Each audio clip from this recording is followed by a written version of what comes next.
কতবার বলেছে ওরা, তুই পারবি না, তোর থেকে কিছুই হবে না, তুই শুধু সময় নষ্ট করিস।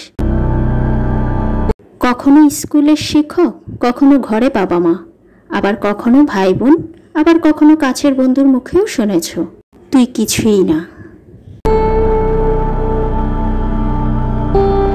কিন্তু একমাত্র তুমিই জানো তুমি কে, তুমি জানো তোমার কতটা কষ্টের ভেতর দিয়ে তুমি আজ এখানে এসেছো।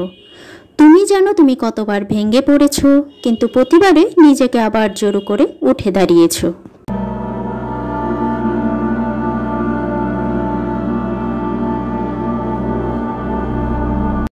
তারা শুধু তোমার ঝকঝকে হাসিটাই দেখে, কিন্তু জানে না সেই হাসির পিছনে লুকোনো কষ্টগুলো। তারা দেখে তুমি চুপচাপ, কিন্তু বুঝে না তুমি নিজের সাথে যুদ্ধ করছো প্রতিদিন, এবং এই যুদ্ধ, এই লড়াই তোমার ভিতরের শক্তি ছাড়া কেউই বুঝবে না।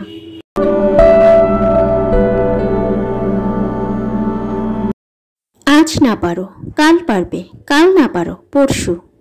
তোমার ভেতরের আগুন একদিন এমনভাবে জ্বলে উঠবে যে পুরো দুনিয়া আলোয় ভরে যাবে। তুমি পারবে, কারণ তুমি থেমে যাওনি, কারণ তুমি ভেঙে পড়লেও আবার উঠেছ, কারণ তুমি নিজেই তোমার সবচেয়ে বড় শক্তি। নিজেকে ভালোবাসো, নিজের উপর বিশ্বাস রাখো, নিজে পড়ে গিয়ে আবার উঠে দাঁড়াও, কারণ কেউ তোমাকে উঠাতে সাহায্য করবে না।